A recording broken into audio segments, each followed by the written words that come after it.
how does each experience, whether you know or not, is a treading stone for what is about to happen to you in the future. And for anybody that thinks that universe is dormant, think again, because it's not. It's a miracle that is constantly in motion.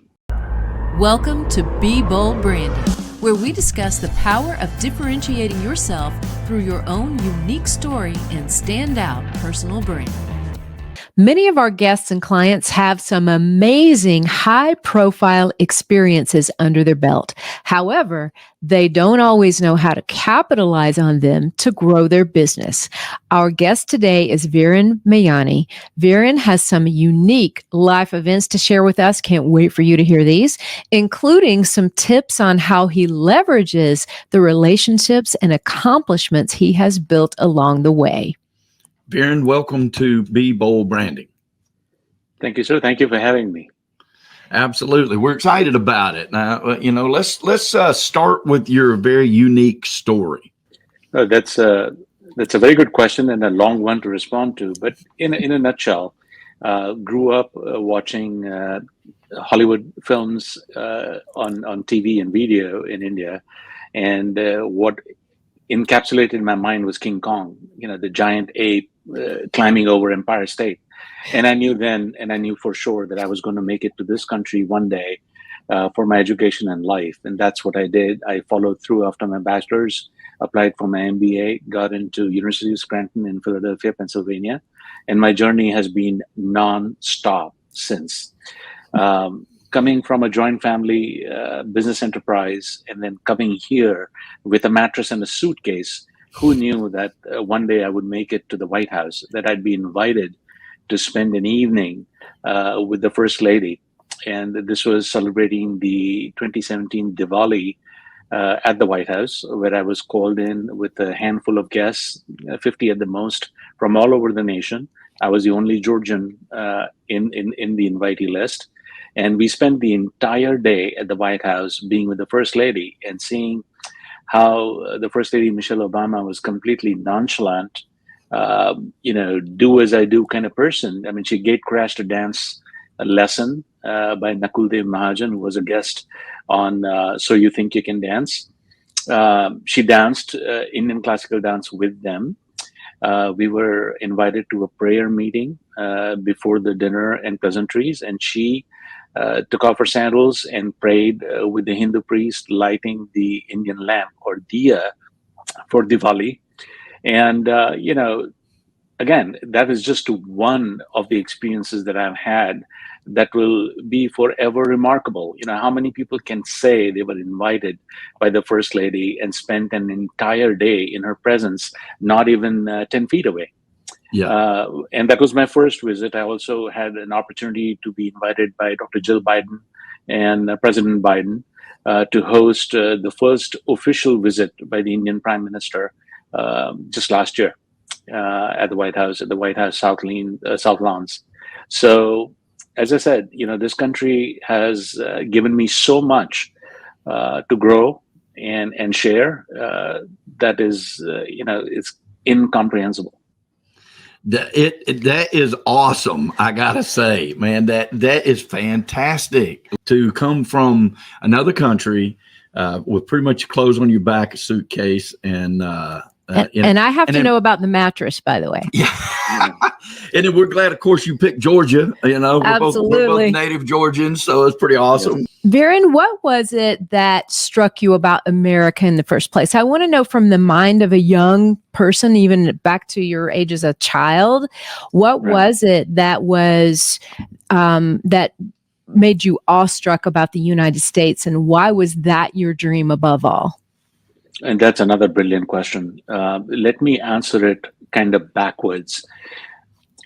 I told you I was just in love with Hollywood films, and it just blew my mind as to how advanced that nation was. And that was like the foundation that caused me to apply for and pursue continued education. But it was after I landed here, and I'll try to be brief again, the very first day that I landed at the Scranton Airport, which is shared by the city of Wilkes-Barre, I was invited or taken from the airport by two Pakistani students, not Indian students, even though they exist. And it was it was the start of the wonder why kind of thing. And so they took me to the dorms. Now, remember, I came from an affluent family. So I had my own room, my own attached bathroom. And here I am in the dorm, opening the doors to all naked men in the showers, because that's how you shower in the dorms. And I'm like, where am I? And so the day started, I got dressed and suited to go to meet the foreign student advisor. And it was just across the street from where I was. So I start, getting to the street corner, about to cross, and it was slightly drizzling that day. And a young kid driving the old Impalas, if you remember the Impalas, which is like grandeur, stamp for the rich and famous. So he was driving his father's car and didn't stop at the light and hit me on the knees. Fortunately, it was drizzling, so I slid up all the way on the windscreen and fell down in front of a car. Thank God he didn't run me over. And the next thing you know, I'm in the hospital, calling my mother saying, I have reached US and I'm fine, because God forbid I tell them that I've just been run over, I'd be packing my bags to go back. So when I say literally a mattress and a bag, that's what I meant. I came with no other resources other than a cashier's check to pay for the first year's tuition, because MBA then, as it still continues to be, is a moneymaker for the university. There are no discounts, there are no TAs, there's no graduate assistantship. That all goes to the undergrad students and undergraduate studies. MBAs are moneymakers. So I had come with that big fat check to pay for the first year's housing and tuition fees, and just a little bit of money to sustain for my food. And here I am in the hospital, and the kids' fathers and mother both came over and made me sign a check, endorse it at the back saying this is full and final payment. They paid for my hospitalization till Arthur Bew, the foreign student advisor, told me that I missed out on them funding my entire education. Because if I had not endorsed that check, I would have gotten them to basically compensate me for the horrendous deal on the first day in the great old USA. So that's been my start. And then again, as I said earlier, it's been unstoppable. But to answer your question more specifically, if I read my letters to now my late mother, my letters indicate that, Mom, I'm totally astonished. There is a newspaper vending slot, a vending machine, where a person throws a quarter and takes the paper out. But I haven't seen anybody pull the paper without dropping a quarter. And I haven't seen anybody drop a quarter and get two. And I said, I don't know if this is Eagle is watching, or is it just the basic honesty in people? And it just blew my mind. And so these are the kind of conversations I've had through my letters, because internet did not exist. And my mom, bless her heart, she could not, use any of the devices or speak English. So I used to write in mother tongue. She would respond to me in mother tongue. And these were my original letters, just fascinated by the culture, fascinated by basic honesty and simplicity of people. Oh, wow, Viren. Well, I will say I'm fantastic. sorry that you were hit by an automobile. Me too. First off, but I am very happy to know that you were struck by a basic honesty of humanity here. We call it the honor system in the U.S. Yeah, that's true. That's true. Growing up here, you wonder, you know what I mean, if that is, and because you want that, obviously, basic human rights, and honesty of a character is something that should be basal for all human beings. And, especially on the world stage, we would love it if that is definitely the way United States is perceived or grows into. Depending well, on I lament. I fight the people who take it for granted now. Yeah. I said, ask a registered alien. Now, of course, I'm a citizen, but ask a registered alien, and he'll be happy to say, what draws me to your people.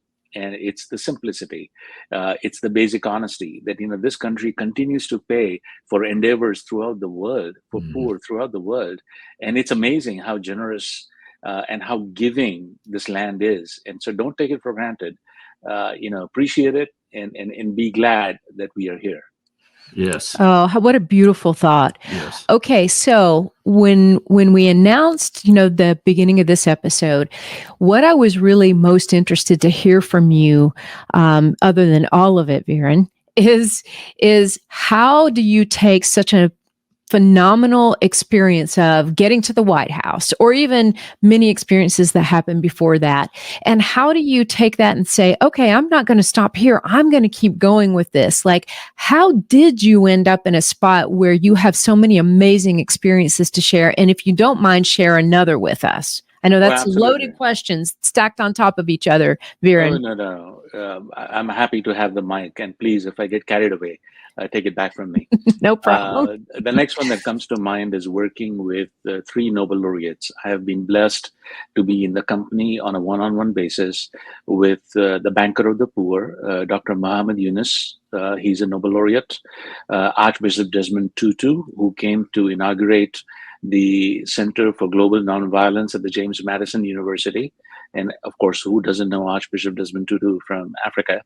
And then the most dearest to me is to be in the presence, be blessed personally in front of 7,000 people, and have his blessing in my ear, His Holiness the Dalai Lama. And that came about because I work with the Dr. King family at the Martin Luther King National Historic Site, where we have a life-size statue of Mahatma Gandhi, where not even a bust of Dr. King exists. So that is the reverence that Dr. King paid to Mahatma Gandhi. And we have the Gandhi Foundation of USA house there with a Gandhi room, which was blessed by Coretta Scott King. Bless her heart. She gave us real estate on a federal property to display the artifacts of Mahatma Gandhi, to show the bond that Gandhi and King shared, and which basically brought the civil rights revolution to this country. But through that, because of my work over the decades at that center and with GFUSA, I was invited by the faculty of Emory University, who were first then to host the inaugural visit of the Holiness, the Dalai Lama. And I'm the only non-Emory campus individual invited on the task force. And so I attended meetings and planning mission for about 6 months. And the only reason I could be there is because of my work with the King family, with the Gandhi Foundation towards nonviolence. And so I thought we were going to honor His Holiness with a Gandhi Foundation Peace Pilgrim Award. And so I'm on stage. We present the award to His Holiness, and I'm about to descend the stage, and I hear a whistle. And I'm turning back to who's whistling on stage? And it was Dalai Lama. He whistled and he called me back, and he placed a Tibetan kata. A Tibetan scarf is called a kata, Khata, and he put the long scarf around my neck. And so I told him, sir, I want your blessing, but I also want your blessing in my ear. So chant me a miracle. And so he hugged me, and he literally chanted me a blessing in my ear. And that's my experience. And that just told me of how simple cotton-clad people like Gandhi, like His Holiness the Dalai Lama, have no materialistic things to be on them. And yet they are forever smiling, forever happy, and are able to influence the world with nonviolence. I mean, it's just, for a minute, I felt transcended into a complete green and peaceful earth. It's like, I don't understand what the fight is about. I don't understand what the conflict is about. When you have people like him walking the earth, and it was mesmerizing. Takeaway from there was to see whatever little I can do to influence one mind at a time. To say, whether it's a conflict in your house, it's a conflict at your workplace, or it's a conflict politically, let's sit at the table, let's talk about it. And between two humans, I'm sure we can figure a plan out. Amen. Amen. Oh my goodness. What? I got chill bumps. Yes, me too. And like that moment, Viren, was worth everything, right? Yes. I can tell you that, the moment I met you, and I actually met you through a small group call that we do and a small event that we do, and you graciously showed up and wanted to learn more about our podcast and some of the things that we do. And the moment that I met you, I thought, this is a very special human being. And so I knew we had to have you on this show. And I just want to thank you for coming to share all of this so far. I'm absolutely in awe of your experiences and your journey. do me a favor. I know you have many of them. Share one more with us, one more amazing experience with us that I think are going to captivate people like the first two. Like what you're hearing? Hit that subscribe button and learn how you can change how you're seen and charge what you're worth. Certainly, and this is going to be a twofold thing. I will tell you my experience first, and then I will tell you my reincarnation and how that experience helped channelize my thoughts. Because I think people need to know. And even before I answer that question, let me preface by what you just said. I am not special. I'm special because y'all made me special. The events that shaped my life, the occurrences that altered my static brain and thought process, that compelled me to think outside the sandbox, that compelled me to get influenced by those avatars that are walking the earth. And it's them. I thank them for endowing me for the speciality, which I don't own any credit for. And now to answer your question, um, I served the 1996 Atlanta Paralympic Games, and the reason to do that is because Olympics has enough funds to buy, rent, or access any of the facility services that they need to run the event. It's the Paralympics that follows Olympics right after, and it's the Olympics of the quadriplegics and paraplegics, people with lesser digits, if you will. Which I won't call it handicap because they're more capable than we are. And I'm just about to share that with you. Agreed. And so I was trusted after 6 months of training at IBM headquarters how to work with this particular special athletes. I was entrusted with the team of Moldova because there were not enough Russian speaking folks. And so I didn't speak any Russian, but I was tasked to make sure that I communicate, bond, and see the team through the 3 weeks of games. Significant challenge. But we survived and we did exceedingly well. They didn't speak any English. I didn't speak any Russian. But somehow, as humans, we found a means to communicate. So if I could do that, trust me, anybody in any conflict, no matter what part of the world they are, they can communicate and should communicate.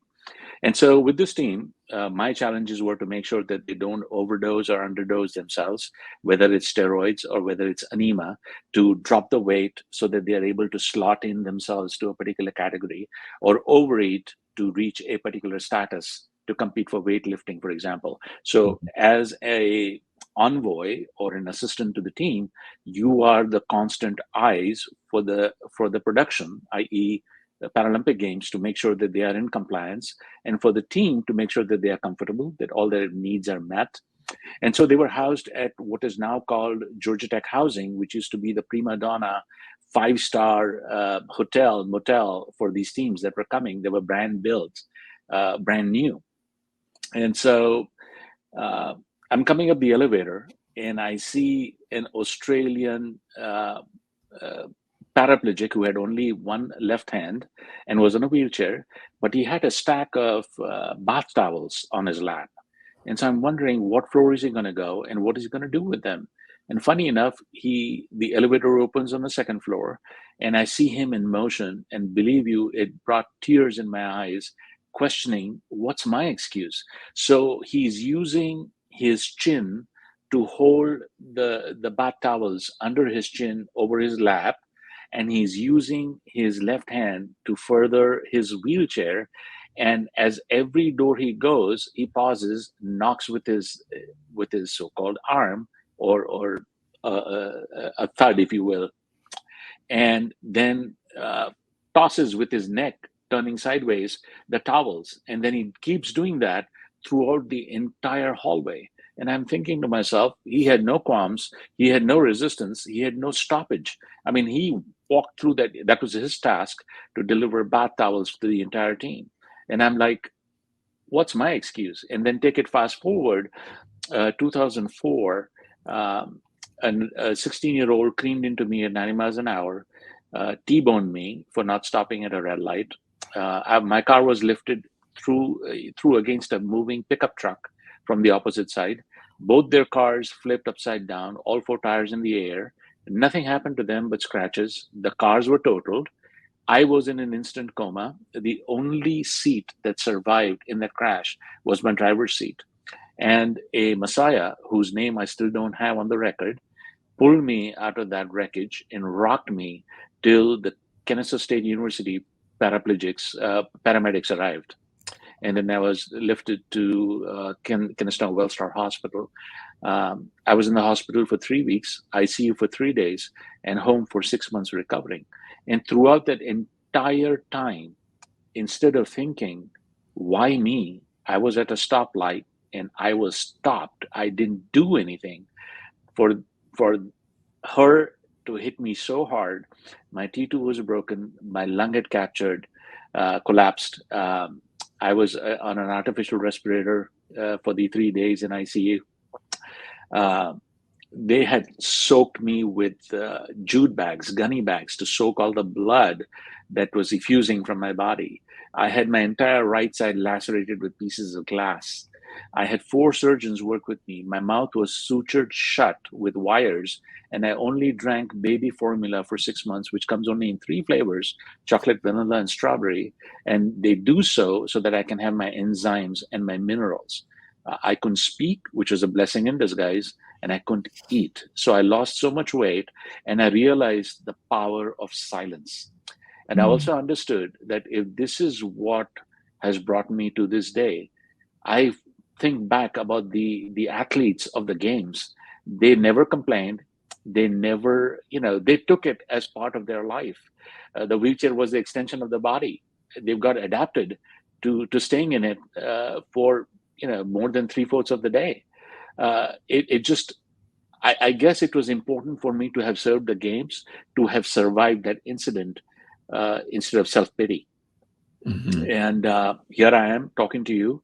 There are certain chapters that are closed in my life after that incident, but they are not worth to discuss, because the fact that I'm breathing and I'm living and I'm enjoying daily life, thanks to the 5 surgeons that put me together, thanks to the entire team at Kennesaw Hospital that served me, and all the love and blessings I got from the people. So again, the reference to your question, which was such a critical question, is that how does each experience, whether you know or not, is a treading stone for what is about to happen to you in the future. And for anybody that thinks that universe is dormant, think again, because it's not. It's a miracle that is constantly in motion. Amen. Wow. I'm speechless, Viren. And I love, because Tanya and I, when we have guests on the show, the one resounding theme that I hope comes out of this to the listener that needs it is, whatever you're going through, it's just it's for you, not against you, not to you. Yes. And it is something that, if seen in positive light, is going to lead to a blessing every time, not sometimes, not part of the time, not partial, every time, a full-on blessing. Absolutely. And you are living proof of that, and I commend you. Absolutely. Fantastic stories. And this might be the most inspiring episode we've ever done. So there will be a Viren part 2. For sure. Because we're going to bug him until he comes back again. Oh, not at all. It's been my pleasure. And if I can add to what I just finished saying, is that we did such a good job with the 1996 Paralympic Games that I formed a group called the Envoy Group, which is about 200 volunteers from all over the world that had similar responsibilities like mine, championing different nations. And we did such a good group, and we continue to remain as a core, meeting every once a month to continue the legacy, that we were cut and pasted to run the 1999 Special Olympics in the Research Triangle area of Charlotte, Chapel Hill in the Carolinas. And as you would know, the Special Olympics is about the deaf, dumb, and mute, where I almost adopted, I was given the task of managing the Indian contingent this time. And there was a deaf and dumb girl, Lakshmi, who was barely in her teens. And in the opening ceremony, when the firecracker lit up, she was just so scared by the vision that she came and hugged me tight. And I almost adopted her till the coach said, I cannot, because she has 2 smaller siblings. Her mother has passed away, and she's a de facto parent because the father is an alcoholic and doesn't do anything for the family. And you hear those stories, and I'm like, what's my excuse? It's, I'm much better off. And that's when I started giving and giving profoundly to anybody that will take my skills and or assistance. You're just a very special spirit, Viren, I just want to say, and that means a lot to us. And the lessons are profound and yet so simple. And like you said, what's the excuse for all of us not looking at it that same way? And we pray for peace every day, multiple times a day on this world stage. I pray very constantly for the unity of the five brothers that is very possible in this world. And people like you will be a very big reason why it comes about. And, thank you. You're just too kind. And I would add to that saying, nonviolence is not against somebody else, but it's nonviolence against yourself. Yeah. Your nonviolence towards your lust, your nonviolence towards your greed, your nonviolence towards thinking, I. And I say this with a syntax to Apple, because even though the I is a lowercase alphabet, but we think we are so important that the universe will stop if I stop doing one thing or the other, where we are just a, speck of dust in the entire system. Think of all the people, think of all the species, think of one planet, then think of all the planets, then think of the Milky Way, and then think of the universe and the space. And we say, or we think, that unless I do this, the world comes to an halt. That's very fragile thinking. It is, isn't it? Yes, it is. Yes, Yeah. I can't tell you how much I have enjoyed this conversation with you, Viren. And we do really, really hope you'll agree to come back, because I do believe we could have a Viren part 2, 3, and 4. You are kind, but I'll definitely, if I can alter a state of mind, even for one individual, I think I'm blessed. I'll think, I've been given the gift. Well, we've been given the gift of having a true leader on this show today. Agreed. This is what leadership is truly all about. It is realizing that we all are that lesser significant I, that lowercase I, and realizing that each of us serves a small part of the tapestry of the world, and it is our responsibility to do the best we can with that tapestry. Viren, would you please tell our audience how they can get in touch with you?